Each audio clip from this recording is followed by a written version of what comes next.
mais limu convoqué mo graw dafa ni FSH l'Africain Sidi mon ami Sidi maa ngi lay ziar Sidi gis naa vidéo bi nga def ci Abdou Rahmane Diouf si biir vidéo bi sax yaa ngi fi wax ni Abdou Rahmane Diouf da nga jàpp ni dafa def erreur de communication loolu dama ci partager ak yow pour man dafa juum ci nu mu communiquer te loolu bon képp kuy wax ngay ñit da lay dal man démb rek dama la wax ci Sadio Mané ma am lu ma waxe ñi gisse keneen fekk man dama bëggoon wax ni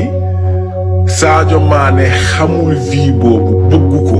mais dama yem ci Sadio Mané xamul rek quoi ñi interpréter ko neneen xam nga mi ngi mel rek nga ni ma Yoro yow doo def nangam ak nangam may la non yu loolu xawma ko xam nga loolu ça arrive parfois quoi mais Abdou Rahmane Diouf pour man même bu fekkee li mu wax sax jëlewu ko lu négatif mais nit ñi dañuy xaw a ñaaw njort ci wax ji parce que da ngay jàpp ni dafa def benn allusion conseil constitutionnel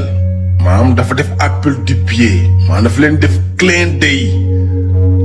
di leen gëstuloo Diomaye Faye parce que bu fekkee dafa ni nanu def attention ci candidature Diomaye Faye xam nga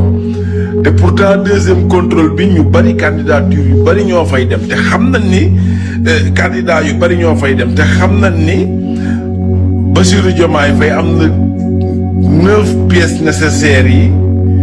ba pare amul condamnation définitive kon lan moo ko mën a caler deuxième tour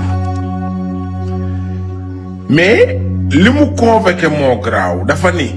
loi dañ koy interpréter nu nekk est-ce que li mu la foofu dafa ubbi benn yoon xam nga ñun gis nañ fi ba taay ñu ubbi indi fi benn article sànni ko ci public bi juriste yi ku nekk di ci warante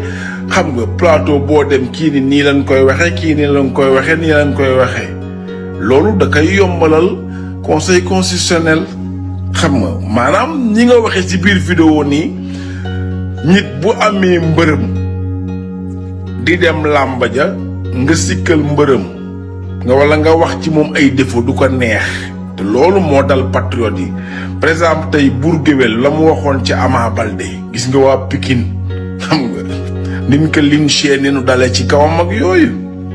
comprends nga te pourtant peut-être la mu doon wax gis na benn faille ci moom mu wax ko ak genre affaire yu demee noonu quoi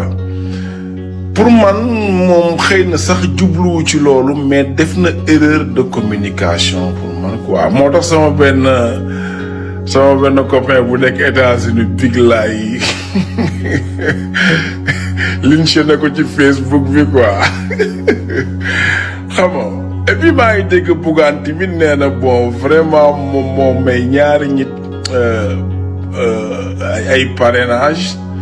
te ñaar ñooñu jàll nan quoi xam nga Bougane mais ñaar ñooñu nag kenn ki daal man bon wóoruma ci sax ma njort daal Pape Diouf Fall la technique mooy kenn ki quoi xaw nga mais Diomaye incha allah day jàll te mooy te day doon candidat jaayab Sidi